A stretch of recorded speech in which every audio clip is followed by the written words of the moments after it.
What's going on, guys? In this video today, I'm going to be showing you the secret monitor setting that might help your aiming on Black Ops 7 or other various games like FPS games like Call of Duty, Battlefield, that kind of thing. First of all, make sure you have a monitor that even has this setting, and for those of you wondering, I do play on controller, so make sure you go into your monitor settings. It's typically on your monitor itself physically. You won't be able to find these settings typically in the settings bar of your Windows. You'll have to go to the actual settings. So if you can go to the settings, look for something called virtual aim point. Now, when you have this setting, go to your virtual aim point and click it on. You can put it the little cursor however you want it, and then position it to where exactly your red dot or iron sight would be for your gun in these FPS games.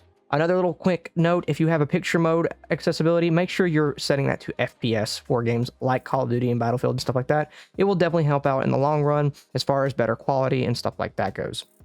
That being said, guys, I mean, this has just helped my aim like a lot more. I've noticed myself winning a lot more gunfights, hitting a lot more shots, and I already thought I hit pretty good shots before and could play pretty good, but I will say this virtual aim point definitely helps out with things you wouldn't really think about. Like, yes, you already have the red dot and of course your iron sights or, you know, red dots and stuff like that. But I mean, something about it being on there and just a slightly little square that moves with you and the red dot, something about that just really kind of helps center yourself and know where you're always shooting. And what the heck was going on with my body right there? But anyways, that being said, guys, that is something that can improve your gaming. Remember to like and subscribe, and I'll see you guys in the next video. Thanks for watching.